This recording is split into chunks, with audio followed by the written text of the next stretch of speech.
Good morning. I'm Warren Buffett. This is Charlie Munger.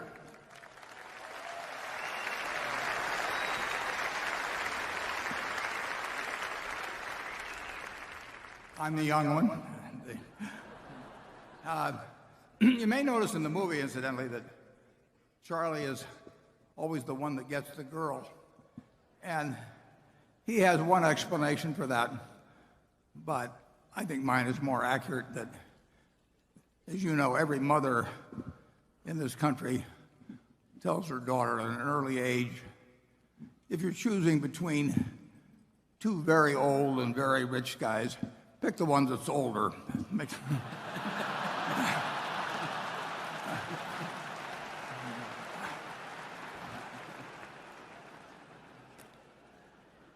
I'd especially, we're webcasting this for the first time, so I'd especially like to welcome our visitors from all over the world.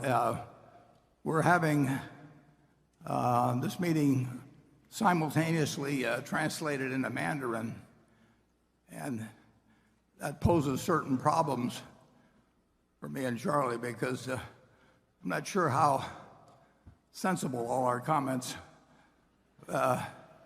will come out once translated into Mandarin. In fact, I'm not so sure how sensible they come out initially sometimes, but we're delighted to have people around the world joining us. Now, the drill today is that I'll make a couple of introductions and we'll show a couple of slides, and then we'll go on to questions from both our two panels and from the audience. We'll rotate them. And we'll do that until about noon. Actually, about a quarter of 12, I'll give you a rundown on a bet that was made that we report on every year. But then I'll also, in connection with that, explain, and it ties in with it, what I really think is probably the most important investment lesson in the world. So we'll have that about a quarter of 12. And I hope that keeps you around. And then we'll break at noon for an hour for lunch. We'll reconvene at 1 o'clock. We'll proceed until 3:30 with questions. We'll then adjourn for 15 minutes, and at 3:45 convene the formal meeting. I'd like to just make a couple of introductions. I hope Carrie Silva is here. Do we have a spotlight? Carrie puts this whole meeting together. There she is, Wonder Woman.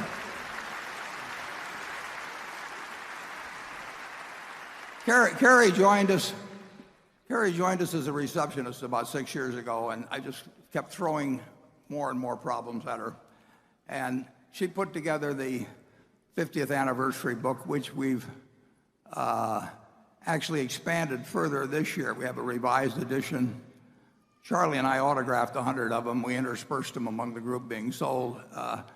And Carrie, while doing that, she also had a young baby girl, her second baby, late in January. But then she's gone ahead to put on this whole annual meeting. It's a remarkable achievement, and I really want to thank her. It's been terrific.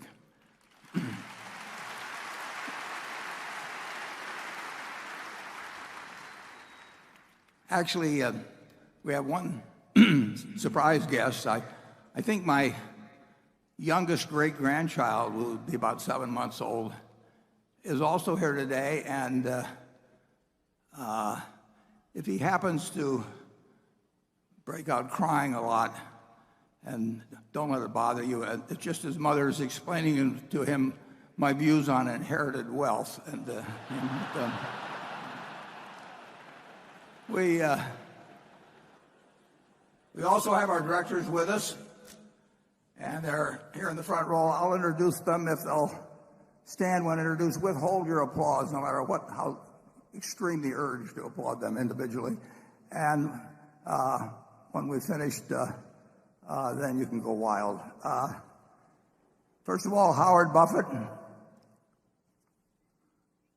Steve Burke, Sue Decker, Bill Gates, Sandy Gottesman, Charlotte Guyman, Tom Murphy, Ron Olson, Walter Scott, and Merle Whitmer. And that's our wonderful group.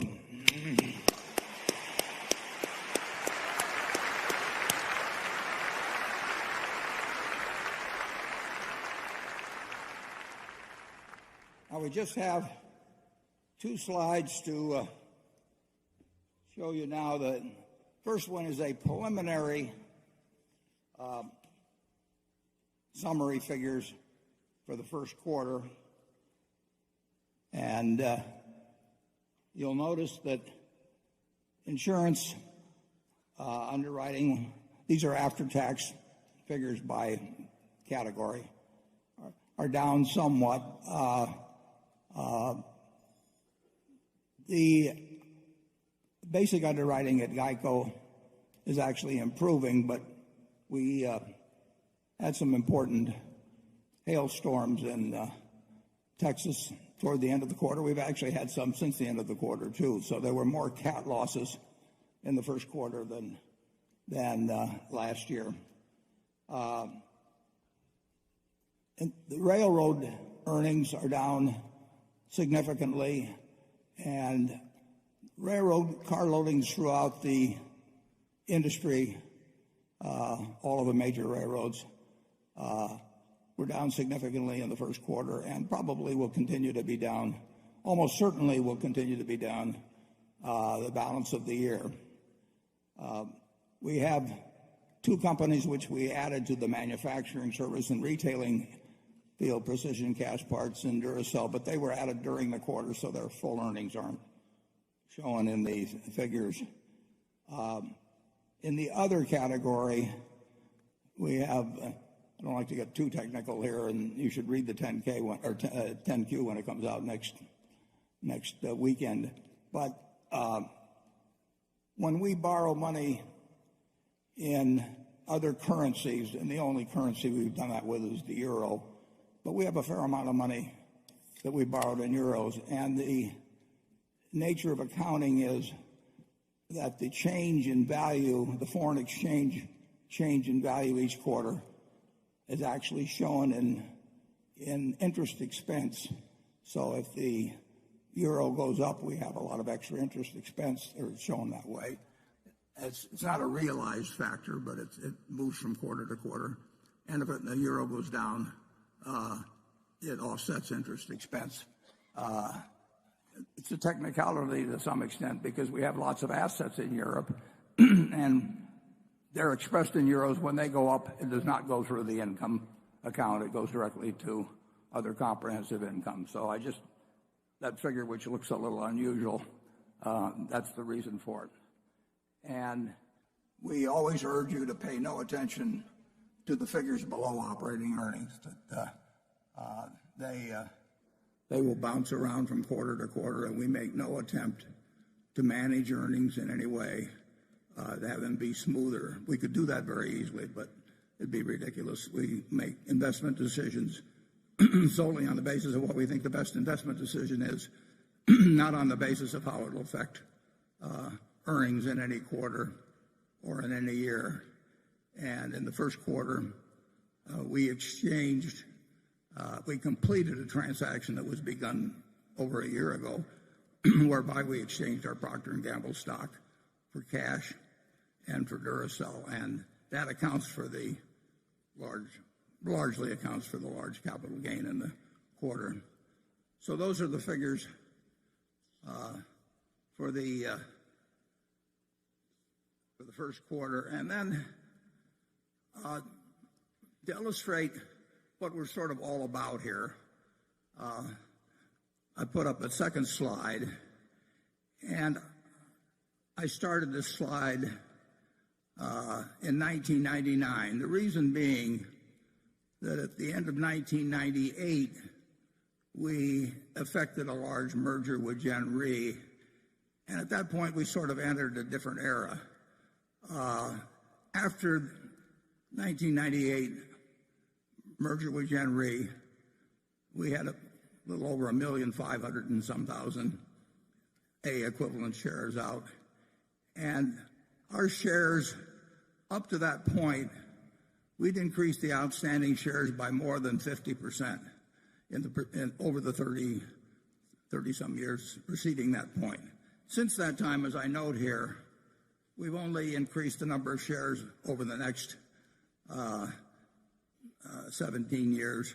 We've only increased the shares outstanding by 8.2%. So these figures represent a fairly unchanged share count since that point, whereas the share count had changed quite a bit before.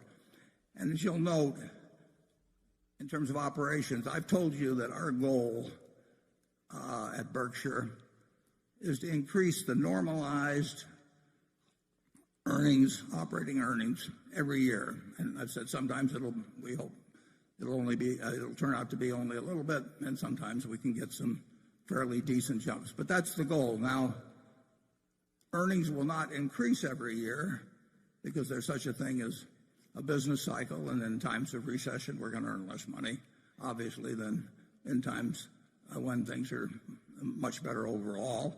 And on top of that, we're heavily in an insurance business, and earnings there can be quite volatile because of catastrophes.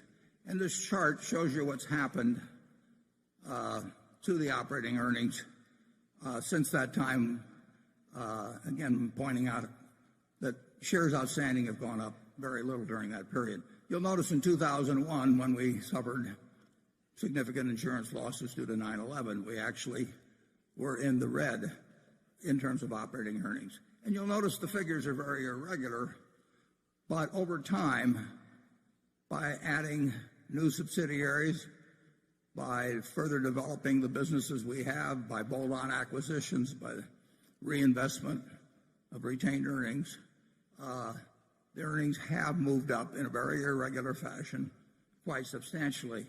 I put in also the capital gains we've achieved through investments in derivatives, and they total some $32 billion after tax, close to $50 billion pre-tax. Those are not important in any given year. Those numbers can go all over the place. The main advantage from my standpoint in that $32 billion is it gives us money to buy other businesses. What we really want to focus on, what we hope, is that the bigger under operations 5 or 10 or 20 years from now grows substantially, partly because we retain earnings from operations, partly because our operations improve in their own profitability, partly because they make bolt-on acquisitions, partly because we have gains from securities which enable us to buy even more businesses. But we don't manage, as you know, we don't manage to try to get any given number from quarter to quarter. We never make a forecast on earnings. We don't give out earnings guidance. We think it's silly. We do not have budgets at the parent company level. Most of our subsidiaries have budgets, but they don't submit them, or they're not required to submit them to headquarters. We just focus day after day, year after year, decade after decade on trying to add earning power, sustainable and growing earning power to Berkshire. So that's a quick summary. Now we'll move on to the questions. I just ask with the audience that you limit your question to one question. The multiple questions have a way of sneaking in occasionally. But so let's keep them to a single question. We'll start off with the journalist group on my right, and we'll start off with Carol Loomis. Good morning. I'll make my very short little speech about the fact that the journalists and the analysts, too, have given Charlie and Warren no hint of what they're going to ask. So they will be learning for the first time what that's going to be also. This question comes from Eli Moises. In your 1987 letter to shareholders, you commented on the kind of companies Berkshire liked to buy, those that required only small amounts of capital. You said, quote, because so little capital is required to run these businesses, they can grow while concurrently making almost all of their earnings available for deployment in new opportunities. Today, the company has changed its strategy. It now invests in companies that need tons of capital expenditures, are overregulated, and earn lower returns on equity capital. Why did this happen? Yeah, well, it's one of the problems of prosperity. The ideal business is one that takes no capital, but yet grows. And there are a few businesses like that, and we own some. But we are not able, we'd love to find one that we could buy for 10 or 20 or $30 billion that was not capital intensive. And we may, but it's harder, and that does hurt us in terms of compounding earnings growth, because obviously if you have a business that grows and gives you a lot of money every year and doesn't take it, it isn't required in its growth, you get a double-barreled effect from the earnings growth that occurs internally without the use of capital, and then you get the capital it produces to go and buy other businesses. And See's Candy was a good example of that. I'd use that. Back when the newspaper business was good, our Buffalo newspaper, for example, was a good example of that. The Buffalo newspaper was making, at one time, $40 million a year and had no capital requirements. So we could take that whole $40 million and go buy something else with it. But increasing capital acts as an anchor on returns in many ways. And one of the ways is that it drives us into, just in terms of availability, it drives us into businesses that are much more capital intensive. You just saw a slide, for example, on Berkshire Hathaway Energy, where we just announced, just in the last couple of weeks, we announced a $3.6 billion investment coming up in wind generation. And we pledged overall to have $30 billion in renewables. Anything that Berkshire Hathaway Energy does, anything that BNSF does, takes lots of money.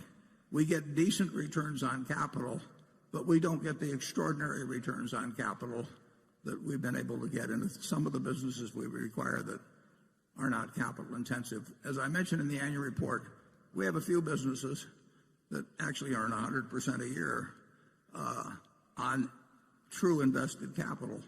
And clearly that's a different sort of operation than something like Berkshire Hathaway Energy, which may earn 11 or 12% on capital, and that's a very decent return, but it's a different sort of animal than the business that is very low capital intensity. Charlie? Well, when our circumstances changed, we changed our minds. Slowly and reluctantly.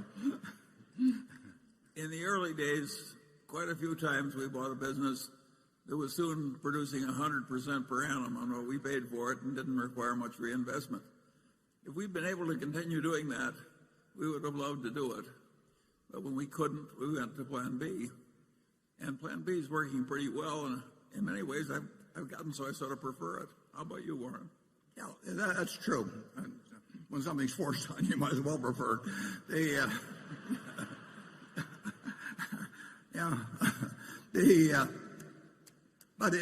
We knew that was going to happen, and the question is, does it lead you from what is a sensational result to a satisfactory result? And we're quite happy with a satisfactory result. The alternative would be to go back to working with very tiny sums of money, and that really hasn't gotten a lot of serious discussion between Charlie and me.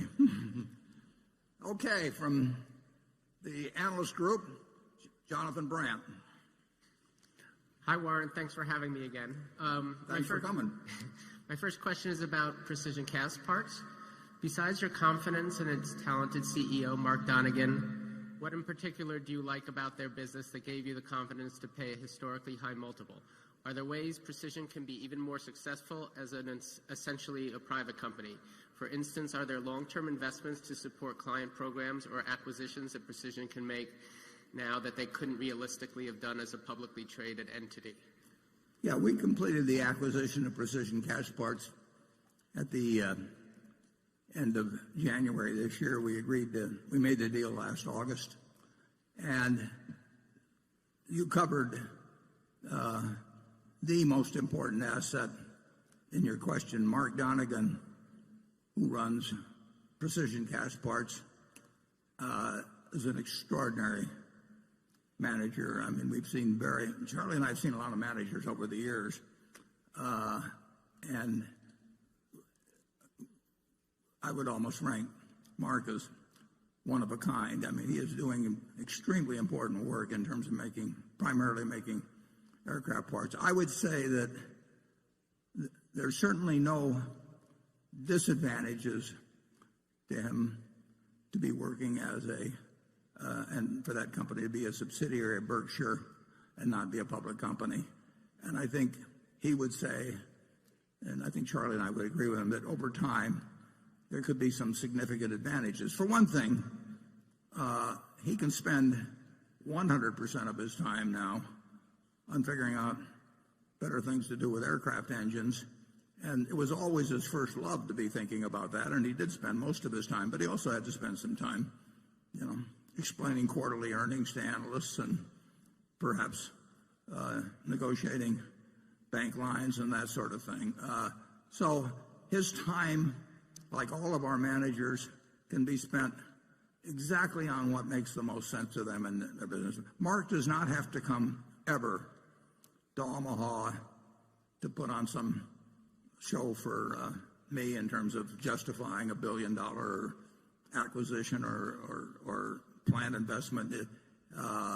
He doesn't have to waste his time on anything that isn't productive. And running a public company, you do waste your time on quite a bit of stuff that isn't productive. So I would say we've taken the main asset of Precision Cast and made him, in this case, even more valuable to the company. In terms of acquisitions, Precision's always made a number of them, but as being part of Berkshire, there's really no limitations on what can be done. So there again, his canvas has been broadened, enlarged with the acquisition by Berkshire.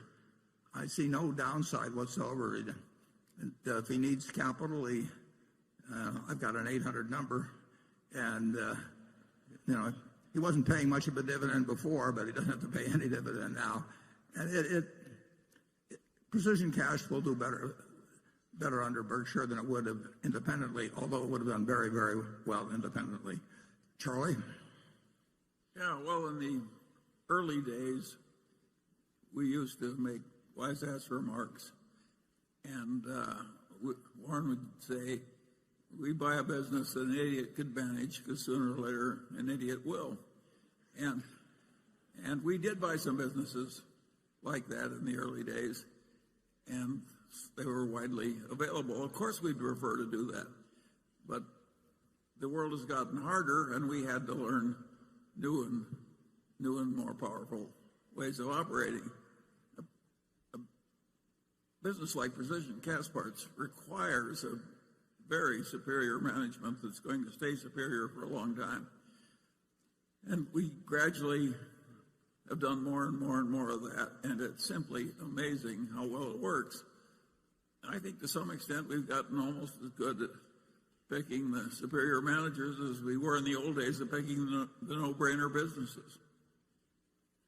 Yeah, we would love to we won't be able to find them because they're very rare birds, but we would love to find another 3 or 4 of a similar type to Precision Castparts, where they forever are going to be producing something where quality is enormously important, where the customers depend very heavily on them, when there's contracts that extend over many years, and where people don't simply just take the low bid in order to get this gadget of one sort or another. It's very important that you have somebody there that has enormous skill running the business, and their reputation among aircraft manufacturers, engine manufacturers, is absolutely unparalleled. Okay, now we go to the audience, and we'll go up to section 1. And if you'll give your name and where you're from, I'd appreciate it. Hi, good morning. My name is Gaspar. I'm Spanish, and I come from London. I admire you both in many ways, but I would like to know that when looking backwards, what would you have done differently in life in your search for happiness? Well, I'm 85, and I can't imagine anybody any happier than I am. So, by accident or whatever, I'm sitting here eating exactly what I like to eat, doing in life exactly what I love to do with people I love. So it really doesn't get any better than that. And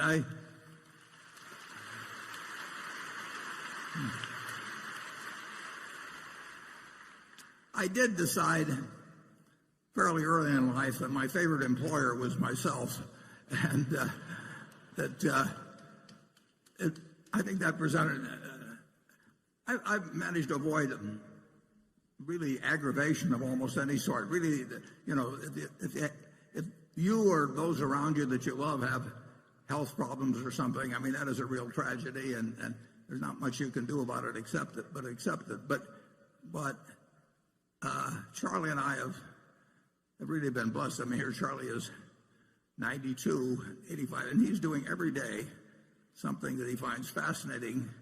I think he probably finds what he is doing at 92 as interesting, as fascinating, as rewarding, as socially productive, as any period you could pick in his life. And so we've been extraordinarily lucky. We've been, we're lucky it's a partnership. It's more fun doing things as a partnership. So I've got no complaints. It'd be very churlish of me to have any kind of complaint. And I would say if you're talking about business life, I don't think I would have started with a textile company. Charlie? Well, looking back, I don't regret that I didn't make more money or become better known or any of those things. I do regret that I didn't wise up as fast as I could have. But there's a blessing in that too. Now that I'm 92, I still have a lot of ignorance left to work on.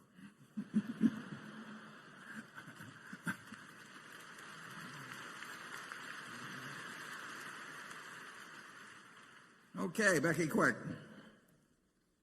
This question comes from Solomon Ackerman, who's in Frankfurt, Germany. He wants to know why Berkshire has significantly sold down their holdings in Munich Re, which is the world's biggest reinsurance company based in Germany, while sticking with their reinsurance operations within Berkshire, like Berkshire Hathaway Reinsurance and General Re. Would you reduce exposure to Berkshire Hathaway Reinsurance and General Re if they were listed companies? And he's hoping that this can bring out some of your insights as to what's happening in the reinsurance business right now. Yeah, I said in the annual report that I thought it was very likely that the reinsurance business would not be as good in the next 10 years as it has been in the last 10 years. I may be wrong on that, but that's just a judgment based on seeing the competitive dynamics of the reinsurance business now versus 10 or 20 years ago.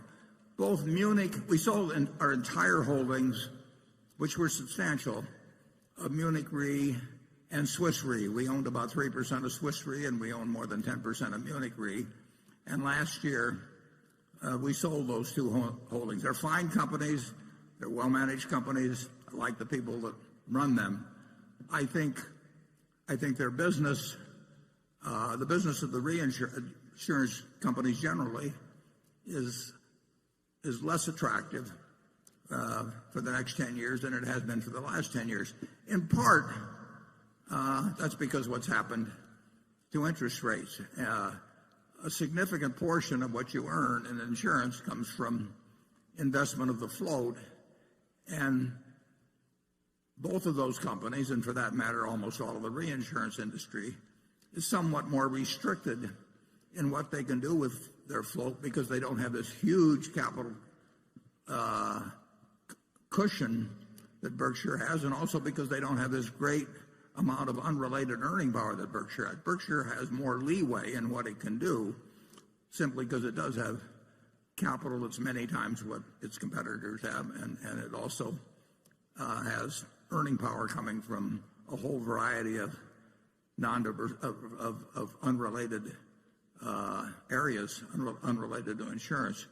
So it was not a negative judgment in any way on those two companies. It was not a negative judgment on their managements, but it was at least a mildly negative judgment on the reinsurance business. Now, we have the ability at Berkshire to actually rearrange to a degree.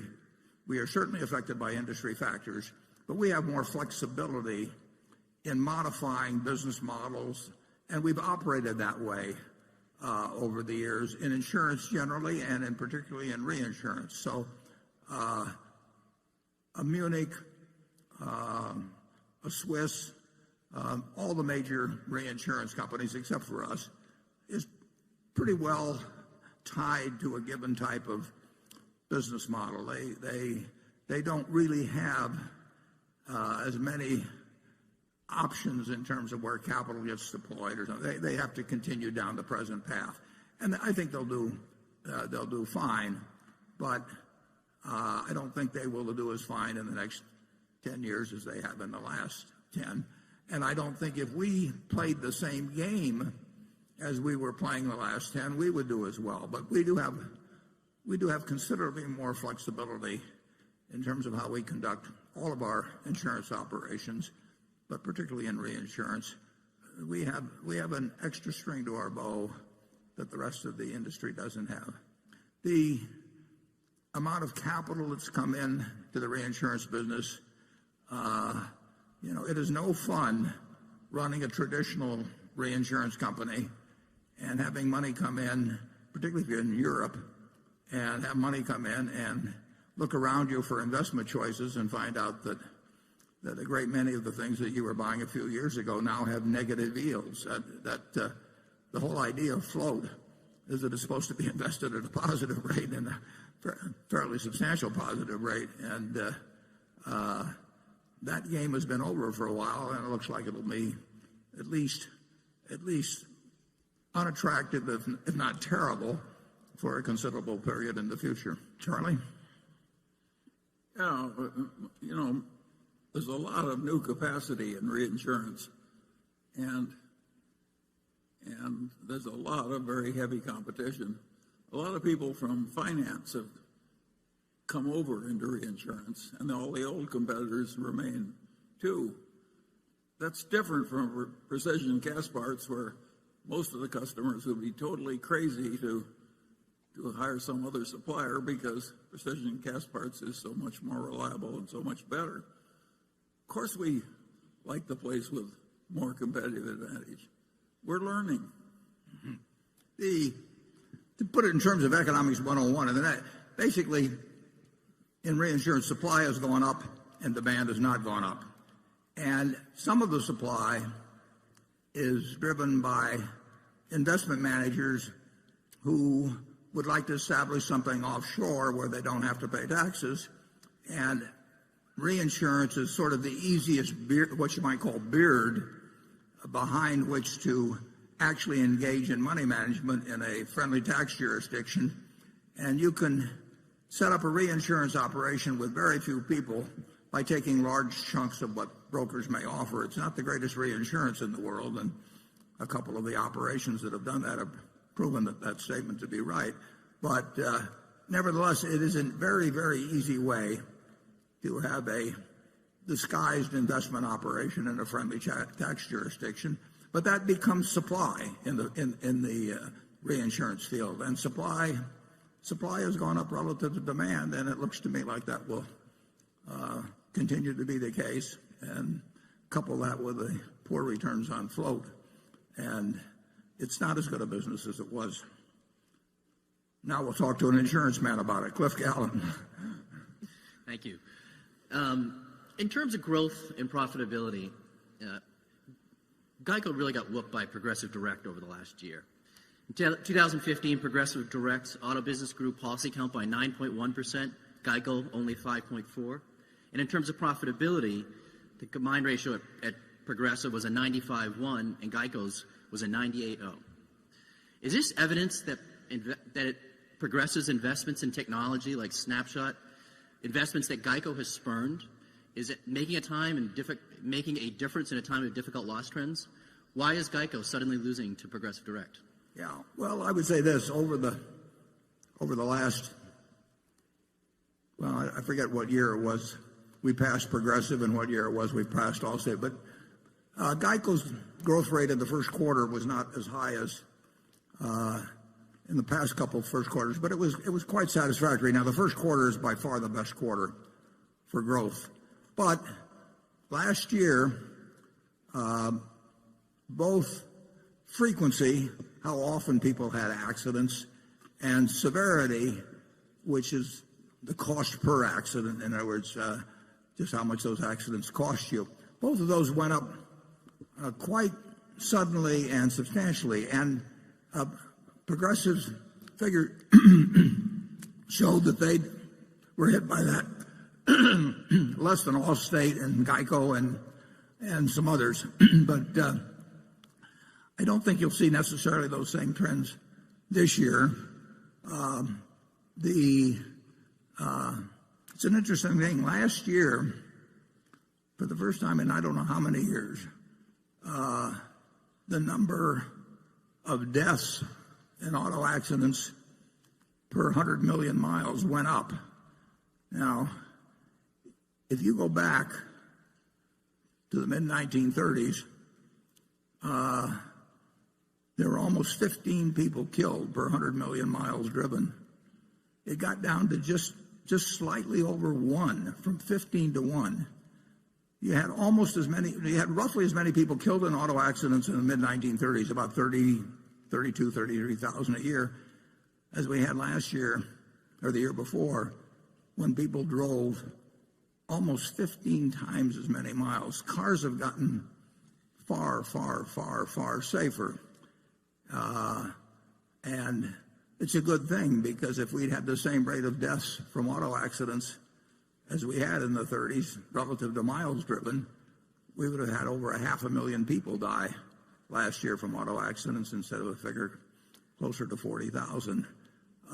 But last year, for the first time, there was more driving, and I think there was more distracted driving. So you really had this uptick in frequency and more important, in severity. GEICO has adjusted its rates. As I mentioned, my own prediction would be that the underwriting margins at GEICO will be better this year than last year, although you never know when catastrophes are coming along.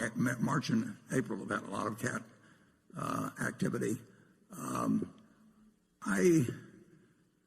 I made a bet a long time ago on a mental one on the GEICO model versus the Progressive model, and as I say, they were significantly ahead of us in volume a few years back, and we passed them, and we passed Allstate, and as I put in the annual report, I hope on my 100th birthday that the GEICO people announced to me that they passed State Farm, but I have to do my share on that too by getting to 100, so we'll see what happens on that particular one. Charlie? Well, I don't think it's a tragedy that some competitor got a little better ratio from one period. GEICO's quadrupled its market share since we bought all of it. Quintuple, yeah. Quintupled, all right. I don't think we should worry about the fact that somebody else had a good quarter. Yeah.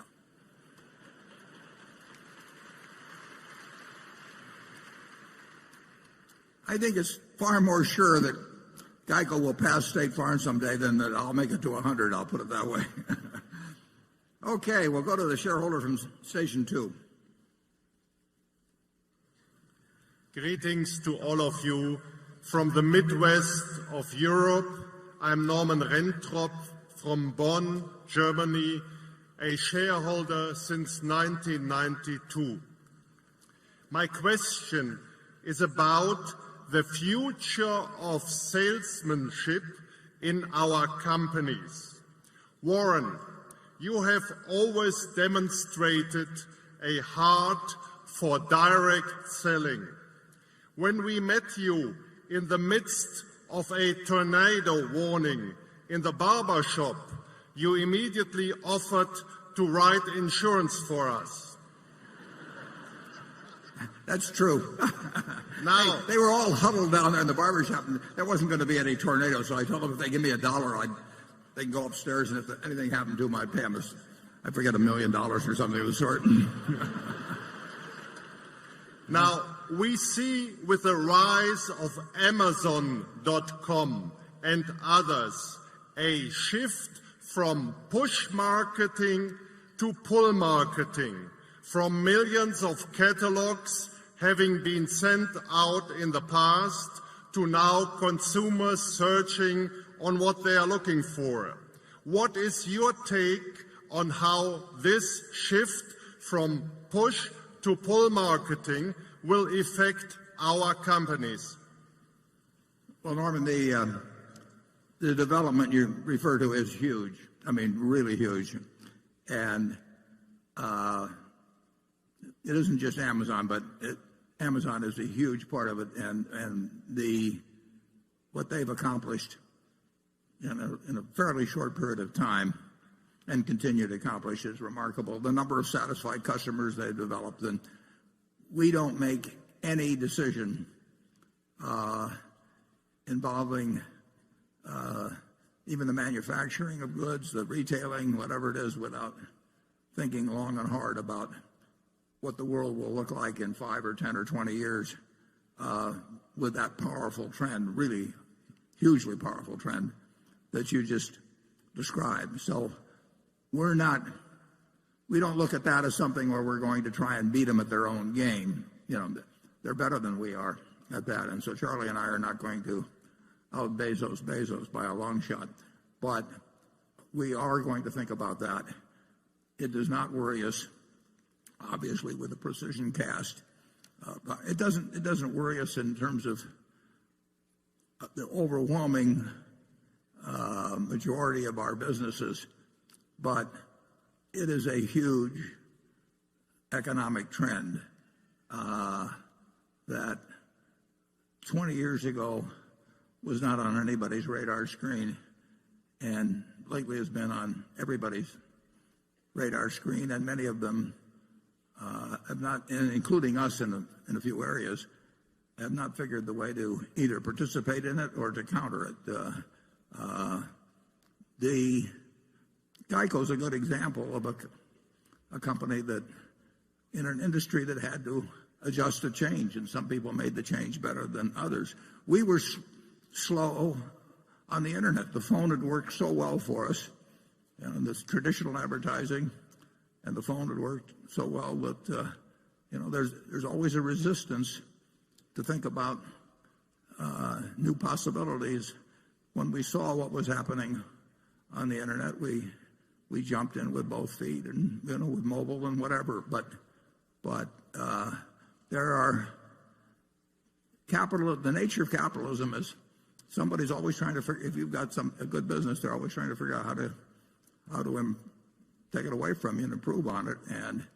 And the effect, I would say, just of Amazon, but others that are playing the same game, the effect on industry, the full effect is far from having been seen. I mean, it is a big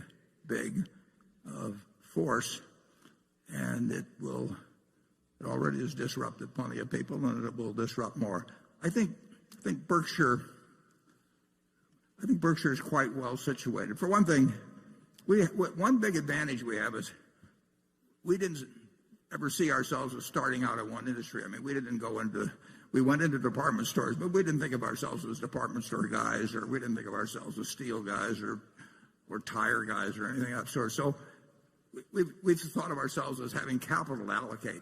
If you start with a given industry focus and you spend your whole time working on a way to make a better tire or whatever it may be, I think it's hard to have the flexibility of mind that you have if you just think you have a hopefully large and growing pile of capital, and trying to figure out what is the best next move that you can make with that capital. And I think we do have a real advantage that way. But I think Amazon's got a real advantage too, in this intense focus on having, hundreds of millions of generally very happy customers getting very quick delivery of something that they want to get promptly, and they want to shop the way they shop. And if I owned a bunch of shopping malls or something like that, I would be thinking plenty hard about what they might look like 10 or 20 years from now. Charlie?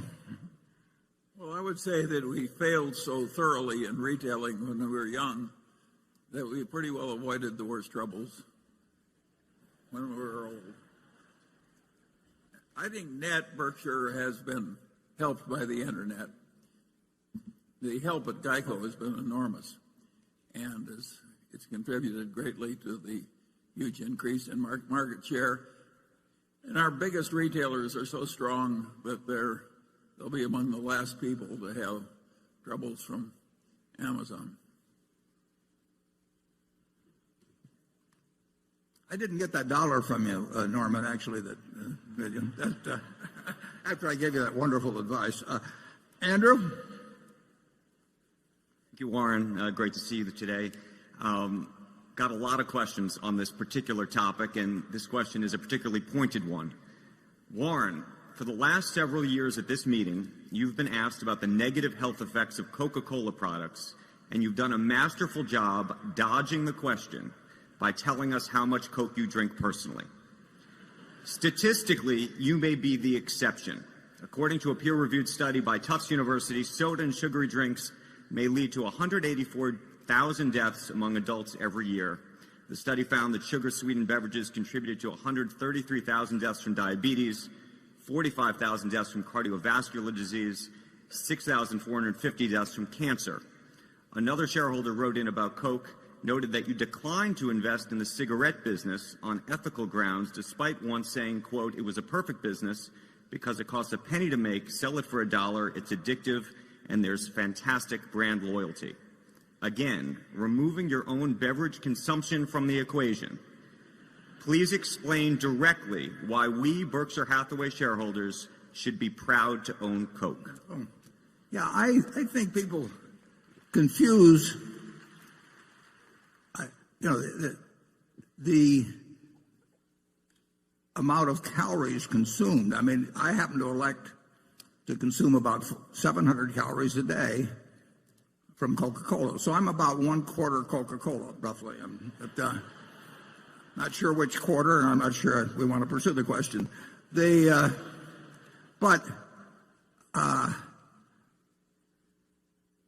I think if you decide that sugar generally is something that the human race shouldn't have, I think the average person consumes something like 150 pounds of dry weight sugar a year, 125 pounds. I mean, what's in Coca-Cola largely, I mean, where the calories come from, is sugar. I elect to get my 2,600 or 2,700 calories a day from things that make me feel good when I eat them. And that's been my sole test. It wasn't a test that my mother necessarily thought was great, or my grandfather, but there are over 1.9 billion 8-ounce servings of some Coca-Cola drink. Now, they have an enormous range of products, I mean, there are a few that are called Coke, Diet Coke, Coke Zero, and that sort of thing. But they have literally thousands of products. 1.9 billion, that's what is that, 693,500,000,000 8-ounce servings a year, except it's a leap year. That's almost 100 8-ounce servings per capita for 7 billion people in the world every year. And that's been going on since 1886.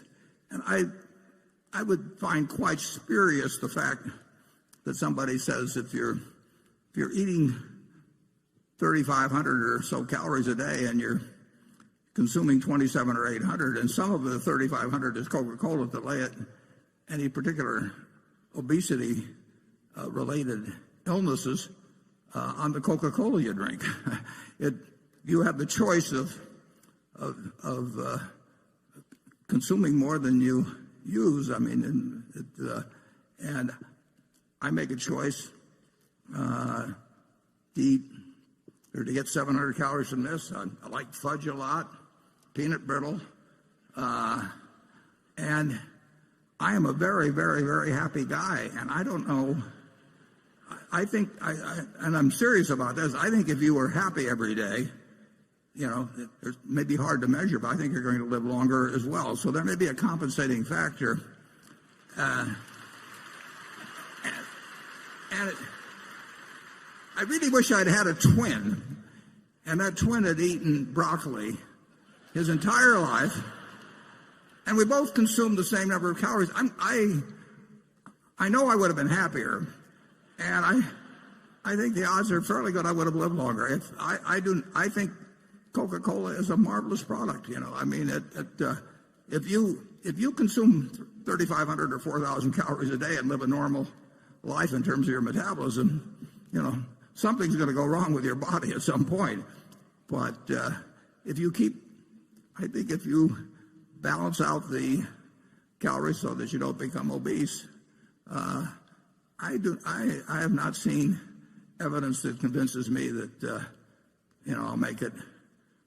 It'll be more likely I reach 100 if I suddenly switch to water and broccoli.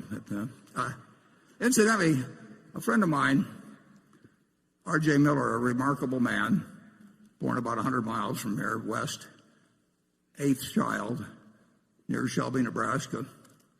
He said Shelby's population was 596 and it never changed because every time some girl had a baby, a guy had to leave town. It was a very stable. But R.J. went on to be president of Ford Motor Company from this farm near Shelby, and he had his 100th birthday on March 4th of this year. So I went out to see R.J.